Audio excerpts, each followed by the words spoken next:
E aí, pessoal, tudo bem? Sejam muito bem-vindos a mais uma nova energia, mais uma segunda-feira que a gente está começando com o pé direito, começando com a energia lá em cima, para a gente bater um papo, para a gente entender melhor um assunto pertinente ao nosso dia a dia.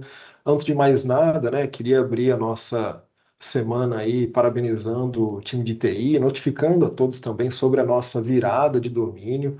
A gente está passando agora para uma nova fase, adotando agora o Ultragaz Energia Elétrica. Então é uma virada importante, tecnológica e também bastante significativa para todos nós na empresa, cada vez mais integrando a toda Ultragaz, seja ela através de sistemas, através de marca, através da nossa cultura. Então é muito importante da gente notar esses pequenos marcos que a gente vai tendo aí na nossa caminhada, que a gente vai tendo ao longo do nosso ano e poder aproveitar esses momentos, tirar as dúvidas pertinentes, poder aproveitar esse novo momento de uma nova marca que aos poucos tem surgindo aí no nosso dia a dia, tá bem? Então fica aí um primeiro aviso, um primeiro recado. Agradecer a todos pela participação. Esse é um tema, né, que a gente vai trabalhar hoje, que é a saúde do homem. Então, agradecer a todos pelas participações que nós tivemos através do formulário que eu abri recentemente, pedindo a participação de todos, pedindo o envio de questões, o envio de dúvidas de familiares, de amigos, suas próprias dúvidas, né, sobre a saúde masculina. Então, é um momento muito importante da gente registrar aqui, dedicar um momento da nossa semana, do nosso mês, para falar sobre esse assunto, tirar as dúvidas, se informar, e ninguém melhor do que uma autoridade no assunto que a gente vai receber aqui hoje para conversar sobre esse tema. Ninguém mais, ninguém menos que a Thaís, a nossa parceira da Unimed. Tudo bem, Thaís? Tudo jóia? Maravilha. Muito obrigada pelo convite. É um prazer estar mais uma vez aqui, trazendo um pouquinho aí de orientações sobre cuidados com a saúde, hoje, em especial, saúde dos homens. Maravilha. Obrigado pela presença mais uma vez.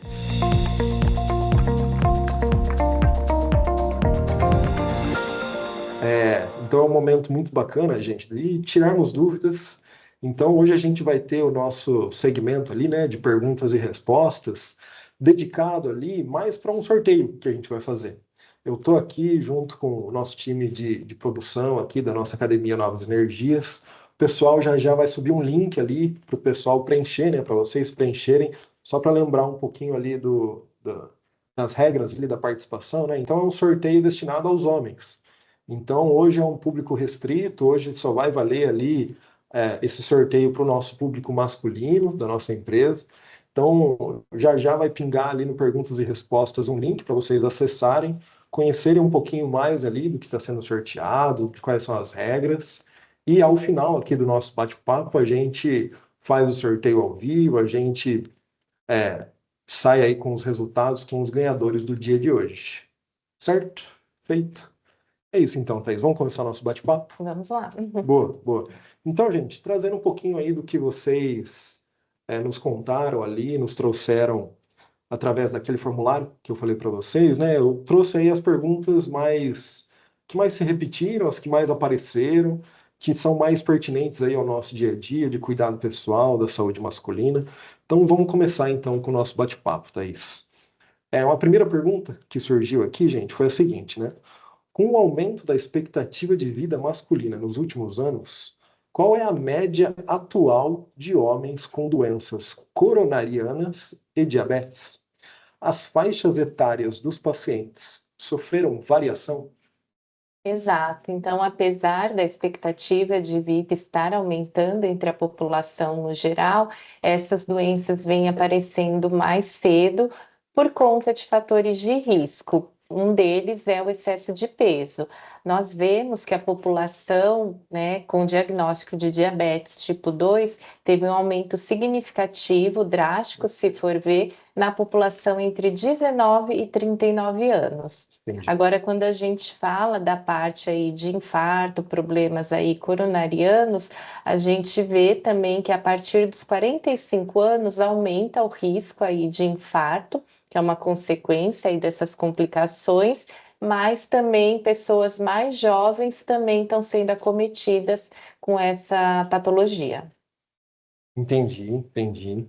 Aí, dando prosseguimento, né, logo na sequência, também uma pergunta bastante relacionada, ainda dentro desse tema, né, de doenças coronarianas e diabetes, perguntando o seguinte, né, a mortalidade decorrente dessas doenças tem uma expectativa de vida inferior entre homens mais jovens? Infelizmente, sim. Tá. Porque, se for pensar numa pessoa mais jovem tendo um diagnóstico de diabetes, ela vai estar mais tempo exposta às complicações dessa diabetes, no caso de não estar devidamente controlado. E isso pode levar aí a problemas que podem levar à morte mais cedo. No caso do infarto, quando a gente vê a diferença entre pessoas mais jovens e mais idosos tendo aí o infarto, a pessoa mais nova tem um risco maior de mortalidade do que um idoso. Então, o idoso acaba tendo um coração aí um pouco mais preparado, né, devido à irrigação, do que um mais jovem. Então, a letalidade é maior. Caramba, tá. E ainda falando sobre esses cuidados, esses riscos dentro ainda desse tipo de doença, né, que a gente está falando, quais seriam ali os fatores de risco que são mais prevalentes, são mais importantes aí atualmente? Então, é justamente, né, o sedentarismo, o excesso de peso, um colesterol elevado, o tabagismo, e aí a gente vê o quê? Que isso daí são causas conhecidas de fator de risco para o desenvolvimento dessas doenças e também plenamente controláveis com hábitos de vida saudável. Perfeito, perfeito. Então a gente passou aí um primeiro tema, né, sobre essas doenças coronarianas, diabetes, estão super conectadas aí, tanto a essa juventude que a gente precisa se precaver, precisa ter Uhum. esse cuidado a mais, dado a condição da letalidade, que ela é ainda mais letal ali para um público mais jovem. A gente precisa, né, combater essas doenças, vamos dizer assim, né, Uhum. através da atividade física, dá a impressão que vira e mexe, né? A gente trata de doenças diferentes, mas o combate está sempre ali na atividade física, está Sim. sempre no cuidado ali com a nossa alimentação, com o Perfeito. dia a dia, desse autocuidado que a gente tem, Uhum. com a priorização, né? No fundo, né? No dia a dia ali, a gente tem que tomar cuidado com essa priorização das nossas atividades, do que é melhor, né? O mais rápido, aquela comida mais pronta, que talvez ela sacie a gente mais rapidamente, ou aquela que vai trazer um benefício maior para o nosso dia a dia, a longo prazo, né? Poxa, por mais que ela leve um tempo mais de preparo, um tempo mais de Uhum. cuidado, mas vai levar a gente mais longe na nossa vida. Então, quando a gente se preocupa com esse tipo de doença, eu acredito que no final do dia a gente trata sobre priorização, os cuidados que a gente tem conosco, os mais jovens.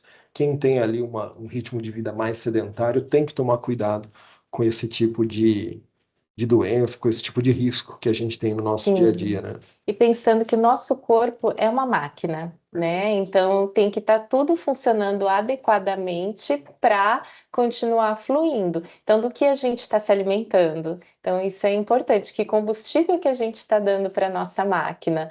Então, às vezes, aquilo que vai levar um pouco mais de tempo vai também trazer mais saúde, mais disposição e evitar aí o aparecimento, ou pelo menos retardar ao máximo o aparecimento de várias doenças. Hoje a gente sabe que hábitos saudáveis a gente consegue evitar até 20 tipos de câncer e a questão também dessas doenças metabólicas, coronarianas, aí cardiocirculatórias. Então é imprescindível a gente ter um corpo saudável para viver com qualidade. Também não adianta viver mais e sem qualidade aí de vida. Perfeito, perfeito. Tem uma frase que eu aprendi nos seus primeiros anos ainda de participação aqui, Uhum. que é uma frase também que a Fer trouxe no último encontro, que tirar menos a embalagem e E tirar mais a casca, né? Isso é uma coisa. desembalar menos e descascar mais. Desembalar menos e Então, descascar muitas mais, vezes a que, gente né? vai naquilo que é mais prático, como você falou, que são os alimentos prontos. Perfeito. Mas é tudo uma questão também de planejamento, né? Hoje a gente tem que parar, pensar, ver o que que vai comer, porque se chegar em casa com fome, a chance de pedir aí um iFood, né? Uma comida. Uma comida pronta é bem maior do que conseguir preparar. Pensando que hoje também já tem bastante empresas com marmitas mais saudáveis, então dá para planejar sem ter tanto esforço também. Boa, boa, obrigado pelo toque. Isso aí, essa é a mensagem. Vamos continuar, Thaís. E aí, Sim. a próxima questão, o próximo tema, a gente vai tratar sobre o check-up, aquele check-up geral, clássico, que a gente precisa falar sobre ele como assim algo rotineiro, algo que faz parte do dia a dia, não é nem para ser um tabu nem nada assim, é para ser algo do dia a dia mesmo, nosso. Então a pergunta que chegou até a gente foi da seguinte forma, né? Quais exames devem ser parte de um check-up geral? Qual a importância de cada um e com qual frequência eles devem ser realizados? Certo. É importante a gente sempre individualizar as avaliações. Tá. Então, antes de falar sobre tipos de exames aí que são solicitados, é importantíssimo cada um ter um médico de confiança. Para quê? Para esse médico ver fatores de risco, a queixa, histórico familiar, Tá. avaliar aí esse paciente e a partir daí pedir exames necessários. Muitas vezes os exames que são mais solicitados é o que? O hemograma para ver a parte de infecção, anemia, os colesterol, triglicérides, a parte também TGO, TGP, que consegue ver marcadores do fígado, ureia, creatinina, que dá para ver marcador de rim, que tudo isso a gente consegue ver com exames de sangue. Tá. Em alguns casos, até alguns marcadores de infecções sexualmente transmissíveis. É importante a gente estar tendo essa conversa franca com o médico para fazer uma solicitação aí bem definida conforme cada paciente. E, se necessário, complementar com alguns exames de imagem, ultrassom, de abdômen, a questão também, se necessário, se for aí do perfil histórico aí familiar, exames complementares cardíacos, como um eletrocardiograma. Então, o mais importante é ter essa avaliação médica para, no momento certo, o médico fazer aí as solicitações mais pertinentes para aquele paciente, tá? No caso, também depende da idade, já fazer um exame de PSA, onde consegue verificar o funcionamento da próstata. Então, isso vai a partir da anamnese, a entrevista com o médico. E a orientação é anualmente, no caso de pacientes aí saudáveis e sem queixa. Então, sempre é importante reforçar. Seguir aí a conduta do médico, então voltar na periodicidade que ele recomenda e sempre que tiver alguma queixa, voltar antes do tempo previsto. Importantíssimo, importantíssimo. Então, essa frequência anual, ela é básica, vamos dizer assim, né? Para alguém Isso, 100% saudável, sem queixa. sem queixa. E Uhum. aí, conforme tiver algum histórico na família, tiver algum tipo de queixa, aí tem que ser direcionado, ou aumentar a frequência. É Isso. importante ter esse cuidado. E já do primeiro tema, né, que a gente conversou, eu acho que não tem uma idade para começar, né? Não Não. tem uma idade de falar assim, ah, é só a partir de tal idade. Não, é Uhum. importante, vou chutar aqui, tá? Do meu lado Uhum. leigo aqui, a partir dos 20 anos, 20 e poucos anos, Perfeito. já vai começar essa rotina, esse tipo de check-up geral, que depois vai sendo direcionado, né? De acordo Exatamente. ali com o diagnóstico que é feito, os mais básicos, exame de Uhum. sangue, e depois vai sendo direcionado conforme a queixa ou algum tipo de apontamento que seja feito, né? Então, é importante o recado de que não tem uma idade mínima para para se Uhum. começar o cuidado, é desde sempre, Uhum. e manter isso sempre na nossa agenda, como prioridade, como uma frase que eu sempre repito para mim mesmo, é se a gente não conseguir cuidar da gente, a gente não consegue cuidar dos outros. Para quem Exatamente. gosta tanto de ser o provedor, para quem Uhum. gosta tanto de estar junto com a família, né? E falar assim, olha, eu morreria pela minha família, mas será que você viveria bem pela sua família? Você Exatamente. viveria com qualidade pela sua família? Porque Uhum. eles vão estar precisando de você no seu auge físico, mental, Uhum. sempre ali com um cuidado em dia, né? Então, são pensamentos que ficam ali recorrentes na minha cabeça que eu acho que é importante de todo mundo ter esse tipo de priorização também na vida, né? Deixar esse recado para todo mundo, que não tem idade certa para começar e que a gente precisa, de fato, priorizar esses nossos cuidados, inclusive com check-up, né? Perfeito.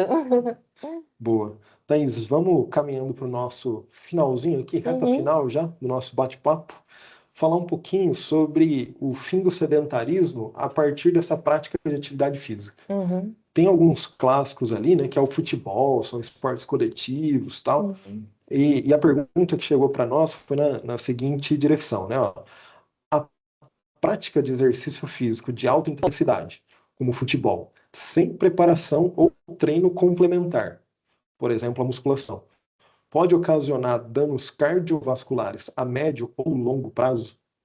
Então, a recomendação do exercício físico de alta intensidade é até boa, pensando que ela vai ter um tempo menor para a gente bater a meta e que seria o ideal. Então, se fosse um exercício de média, né, intensidade, a gente teria que fazer de uns 150 minutos por semana para conseguir ter o benefício. Aí, pensando de alta intensidade, já é a metade. Então, 75 minutos a gente já consegue aí ajudar a prevenir doenças cardiocirculatórias. Isso daí também é interessante. No caso da preparação, quando a gente fala de uma musculação, a gente vai conseguir, é recomendável, é importantíssimo, mas para prevenir lesões osteomusculares. Então, isso é bacana. E aí a gente tem, então, essa recomendação para a população em geral, mas toda pessoa que tiver alguma queixa ou já saber de algum histórico, né, familiar ou mesmo dela, da parte aí cardíaca, é imprescindível para qualquer tipo de exercício que ela for iniciar, uma avaliação médica. Então, ela é recomendável desde que a pessoa tenha uma avaliação médica ou que tenha certeza aí que não tem nenhum problema de saúde prévio. Perfeito. O famoso atleta de final de semana, né? Faz Uhum. nada durante a semana toda e chega no final de semana, vai jogar um futebol, vai fazer uma atividade de alta intensidade. Então é bom ter esse Tem um cuidado. risco de lesão maior, né? Exato, porque aí vai ter um pico ali de atividade física e depois o corpo vai esfriar e vai ficar um tempo ali sem Isso. praticar novamente aquela atividade. Então acho que é de suma importância fazer esse, mais uma vez, né? Fazer um check-up anteriormente, ter em mente ali quais são os riscos, o seu limite físico, né? E nunca Ninguém- começar com muito vigor, né? Sempre Exato. preparando o corpo para chegar até essa intensidade. Perfeito, perfeito. Ninguém aqui é atleta profissional, tá todo mundo ali numa certa brincadeira, Uhum. numa atividade física mais saudável do que pela performance em si. Sim, Então é importante a gente saber dos nossos limites ali, né? isso. E para fechar o nosso bate-papo, Uhum. ainda dentro aí da prática de atividade física, qual seria a relação entre a prática de futebol e a saúde mental, especialmente no que se refere à redução do estresse? O futebol, ele além, né, de ser uma atividade física super recomendada, tem essa parte aí de interação social. Então, ele já sai na frente nos benefícios também. Então, vai ajudar a melhorar a aptidão física, também a capacidade cognitiva, diminuir estresse, ansiedade, a autoestima. Então, aí a capacidade do corpo também, performance. Então, a gente encontra benefícios em vários segmentos, inclusive aí na saúde mental. Maravilha, maravilha.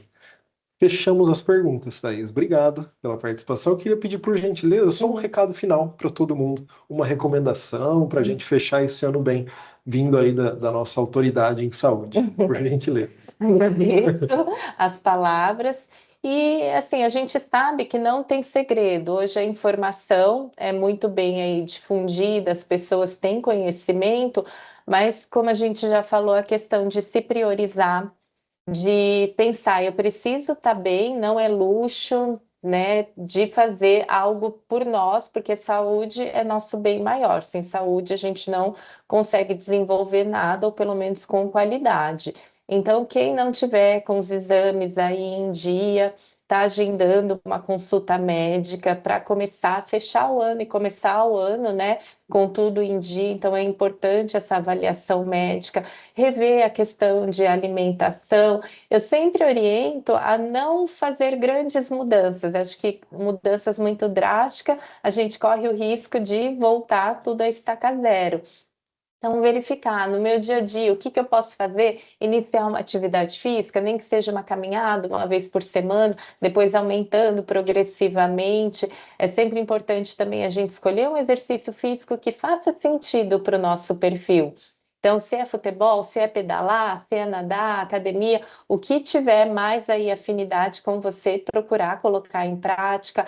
Alimentação, o que eu posso melhorar hoje na minha alimentação? Inserir uma fruta, diminuir aí alimentos industrializados. Então, ir fazendo metas pequenas e conforme aquilo estiver na rotina, ir aumentando aí essa meta para a gente conseguir cada vez mais qualidade de vida, mais disposição e com isso maior produtividade em tudo que a gente se propor a fazer também. Que isso. Obrigado aí pela palavra. Maravilha, maravilha. Thaís, obrigado mais uma Eu que vez agradeço a pelas palavras. oportunidade. Oxe, imagina, imagina. Desejo um ótimo final de ano a todos, com muita saúde. Para quem mandou as perguntas também para a gente, brigadão pela participação, por trazer um assunto pertinente, por trazer uma dúvida ali, para entender melhor sobre esses temas de autocuidado, de check-up, de cuidado com essas doenças aí que nos assombram, né? E agradecer a todos, de uma forma geral, que estiveram aqui conosco hoje, a Thaís, a nossa colega aqui da Unimed, ao time que produziu aí o nosso sorteio. E é isso, pessoal. Vejo vocês semana que vem em mais uma nova energia. E até lá, gente. Forte abraço. Tchau, tchau.